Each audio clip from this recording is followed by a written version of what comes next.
Hi friends, good morning. നമ്മളിപ്പോൾ എല്ലാവരും കേൾക്കുന്നുണ്ട് കൊറോണ വൈറസ് ഒരുപാട് ബാധിക്കുന്നുണ്ട്. അപ്പോൾ അതുകൊണ്ട് കൈകൾ രണ്ടും സോപ്പിട്ട് കഴുകേണ്ട അതിൻ്റെ ഒരു ഇമ്പോർട്ടൻസിനെ കുറിച്ച് നമ്മൾ ഒരുപാട് കേൾക്കുന്നുണ്ട്. അപ്പോൾ അത് എന്തുകൊണ്ടാണെന്നൊരു ചെറിയൊരു എക്സ്പെരിമെൻറ്റിൽ കൂടെ നിങ്ങൾക്ക് ഞാനത് കാണിച്ചു തരാം. ഞാനിവിടെ ഒരു പ്ലേറ്റ് എടുത്തിട്ടുണ്ട്, അതിൽ കുറച്ച് വെള്ളമുണ്ട്. യു ക്യാൻ സീ ദാറ്റ് ഞാനിവിടെ വെള്ളം ഒഴിച്ചിട്ടുണ്ട്. അതിപ്പോൾ വെള്ളം എന്തിനാണ് ഒഴിച്ചതെന്ന് കാണിച്ചു തരാം. അതിനകത്ത് ഞാൻ കുറച്ച് വൈറസിനെ ഇടാൻ പോവുകയാണ്. അപ്പോൾ നിങ്ങൾ ഓർക്കും വൈറസിന് എനിക്ക് എവിടുന്ന് കിട്ടിയെന്ന്.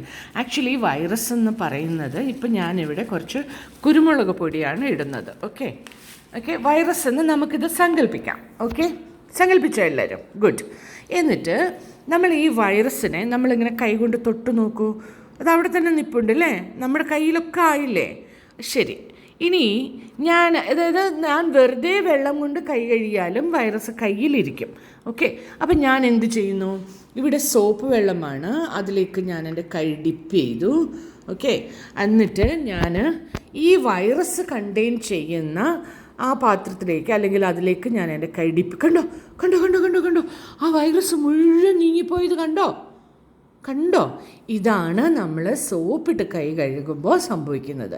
ഇപ്പോൾ മനസ്സിലായോ മക്കളെ? സോപ്പിട്ട് നമ്മൾ കൈ കഴുകണം എന്ന് പറയുന്നതിൻ്റെ ഉദ്ദേശം അല്ലെങ്കിൽ അതിൻ്റെ ഇമ്പോർട്ടൻസ് ഇങ്ങനെ എല്ലാവരും ഫോളോ ചെയ്യണം. അച്ഛനും അമ്മയും ഉമ്മയും വാപ്പയും ഒക്കെ, എൻ്റെ കുഞ്ഞുങ്ങളും ആൻറ്റി അങ്കിളും അടുത്തുള്ളവർ എല്ലാവരോടും പറഞ്ഞു കൊടുക്കണം കേട്ടോ. Wish you happy holidays.